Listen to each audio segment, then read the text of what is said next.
इयं ब्रह्म वेदांत विदो वदन्ति परं प्रधानं पुरुषं तथान्ये विश्वोद्गते कारणम् ईश्वरं वा तस्मै नमो विघ्न विनाशनाय।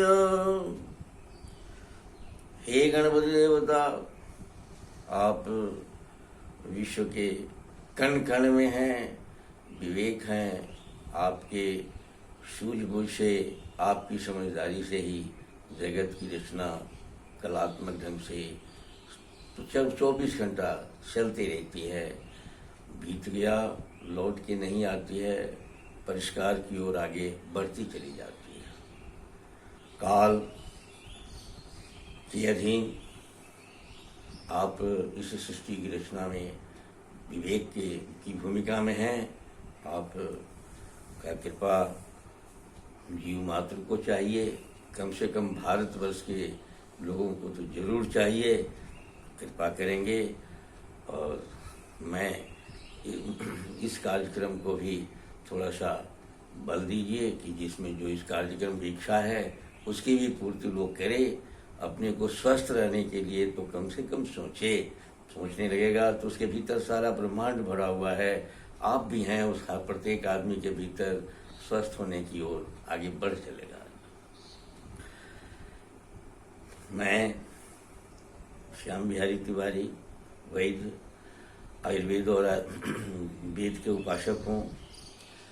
आज इस कार्यक्रम के अंतर्गत आपको आयुर्वेद के संदेश देने के लिए आता हूँ।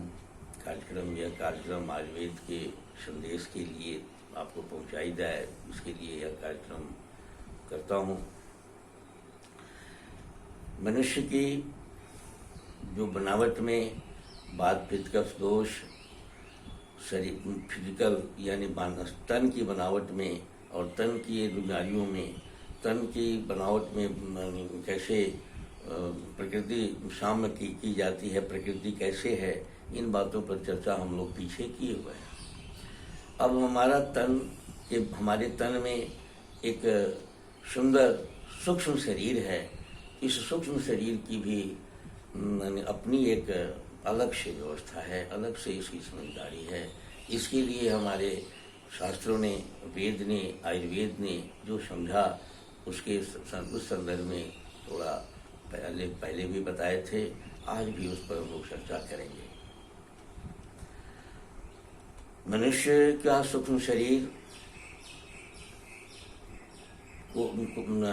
की प्रकृति को 3 भाग में बांटकर आयुर्वेद ने देखा है: सतोगुणी, रजोगुणी और तमोगुणी।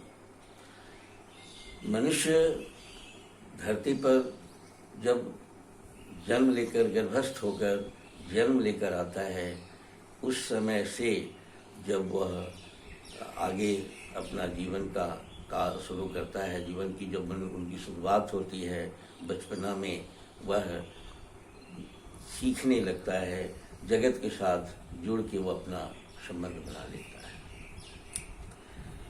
उसके पास उस समय ही मन, बुद्धि, चित्त, चेतन, अहंकार, विवेक रहते हैं।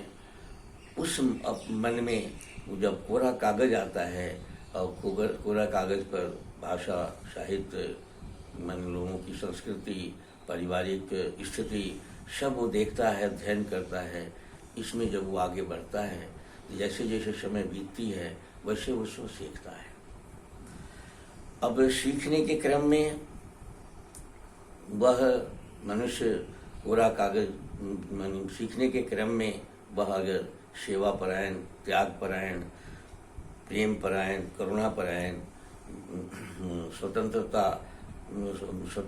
अस्तित्व का समाज या निर्भय स्थिति की परिवेश और परिस्थितियां पाता है तो वह सतोगुणी होने लगता है।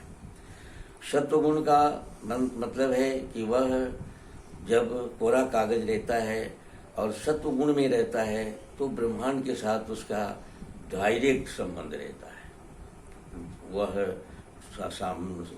जब तक उसको वो कोरा रहता है, अगर लगातार वह सेवा, त्याग, प्रेम, करुणा, स्वतंत्रता के खाते में बना रह जाता है, तो वह मनुष्य को देवता से, ब्रह्मांड से में एकत्व का स्थापित करा देता है। जब तक वो ब्रह्मांड से एकत्व स्थापित करने वाला मनुष्य नहीं रहता, तब तक वो सतोगुनी नहीं रहता। इसलिए वह जब तक वह सेवा उस पर किसी प्रकार की काम, क्रोध, लोभ, मोह, मद मत्सर या निगेटिव विचार या छल छद्म या विस्तार का व्यवस्था चढ़ाया नहीं गया रहता है, तब तक वह सतोगुणी रहता है। बाद में अभ्यास से भी सतोगुणी रहता है, प्लेयर बन के गीता इत्यादि के निर्देश के अनुसार, लेकिन वह सतोगुणी रहता है। लेकिन जो ही वह सतोगुण से वह रजोगुण की ओर बढ़ता है, इच्छाएं उसकी प्रबल होने लगती है, कामनाएं उसका प्रबल हो जाता है, वह उसमें कुछ मिलावट होने लगती है, वह विस्तार की ओर बढ़ता है, इच्छा, डिजायर जो उसकी होती है वह डिस्ट्रैक्शन में जाने लगता है और वह विस्तार की ओर बढ़ने लगता है। वह धर्म, अर्थ, काम, मोक्ष की परिभाषा भी बदलने लगता है और वह लालच, घृणा, द्वेष, ईर्ष्या ये सब में फंसने लगता है, तो वह रजोगुणी हो जाता है। यानी विस्तार की सारी क्रियाएं, जैसे घर द्वार, समाज व्यवस्था, बहुत बड़ा मन को जब बहुत बड़े स्तर पर देने लगता है, जब उसका मन सारा कुछ अपने ही पक्ष में चाहने लगता है, अब काम, क्रोध, लोभ, मोह, मद मत्सर के साथ अब जो रूप है, अगर मन सारे रूप जगत का अपने स्वार्थ में लेना चाहता है, व्यक्तिगत स्तर पर बने इकट्ठा करना चाहता है, रस जितना स्वाद है उसी को चाहिए, अगर उसे मन को चाहने लगता है, सारे स्वाद, अगर गंध, सारे गंध अगर उसी को चाहिए, यानी स्वार्थी हो जाता है। सारा संपत्ति उसी को चाहिए, ये विस्तारवादी हो जाता है। स्पर्श के जितने सुख हैं उसी को चाहिए। तो ऐसा मन, जैसे साफ सुथरा मन, क्लैरिटी में जो रहता है मन, वो तो सतोगुणी हो गया। और इस मन में मिलावट वाला मन जो है ये रजोगुणी कहलाता है। रजोगुण में मिलावट के मन, बिना मिलावट वाले मन के संदर्भ में देवता का उदाहरण हमारे यहाँ ब्रह्मा जी को दी गई है, और रजोगुण में हमारे विष्णु भगवान को दिया गया है कि विष्णु भगवान ये रजोगुण के देवता हैं। 3 गुण का प्रतिनिधित्व देवता के स्तर पर की गई है। और ये तो रजोगुणी है। विस्तार की जितनी क्रियाएं हैं, नियम पालन, सरकार बनाना, जितना हम देख रहे हैं सब, मन जब उसमें उलझता है तो ये है।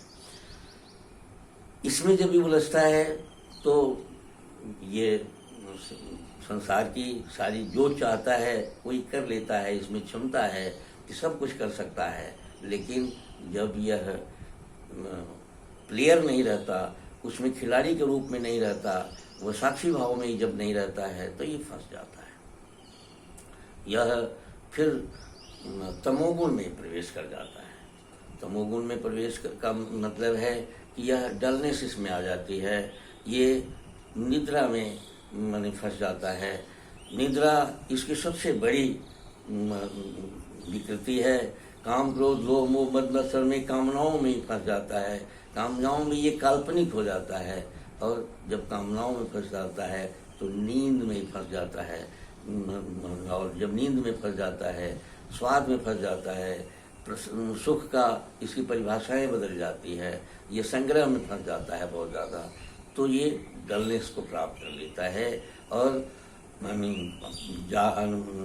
पारुख्य, निद्रा, तंद्रा, त्वरा, विषाद, भय, रोदन, इन सारी क्रियाओं में भी चला जाता है। इसमें डलनेस आ जाती है। यह क्रिया बहुत यह विस्तारवादी होते हुए भी यह अपना बुद्धि, चित्त, चेतन, अहंकार, विवेक को छोड़ देता है, यानी विवेक का इस्तेमाल नहीं कर पाता है। ऐसी स्थिति में ये जो स्थिति बनती है, यही रोग का स्थिति बनती है। आयुर्वेद के अनुसार ये नींद, त्वरा, तंद्रा, निद्रा, ये सारे मनुष्य को विकृत कर देते हैं। और आयुर्वेद के अनुसार काल का, कर्म का, इंद्रियों का अति योग, हीन योग और मिथ्या योग ये बीमार बनाने की कोशिश करता है। हम जब प्रकृति के साथ एकत्व बनाकर चलते हैं, इसको हम यानी ये जो हमारा प्रकृति की समझदारी के साथ जो चलने की जो क्रिया है, जब छूट जाती है तो हम बीमार की ओर बढ़ जाते हैं और एक तरह से हमारी इंटेलिजेंस भी मारी जाती है और हम पावर ऑफ इंटेलिजेंस हमारा जब गड़बड़ हो जाता है, विजडम जो हमारा प्रकृति के साथ एकत्व का संबंध हमारा छूट जाता है तो हम बीमार हो जाते हैं, हम बीमार की ओर आगे बढ़ जाते हैं। इस कार्यक्रम में यानी मन की सारी भाव स्थितियों को जो हम बताया जाएगा आपको, मन को कौन सा मन कैसे, मन की प्रकृति क्या है, सतोगुण, रजोगुण, तमोगुण में क्या है, जब रोगी हो जाता है तो उसका क्या क्या लक्षण उत्पन्न होते हैं, ये हमारे इसको बताएंगे। आप इसी के साथ आज का यह कार्यक्रम मैं आपके सामने आपको समर्पित करता हूँ और विराम देता हूँ। धन्यवाद।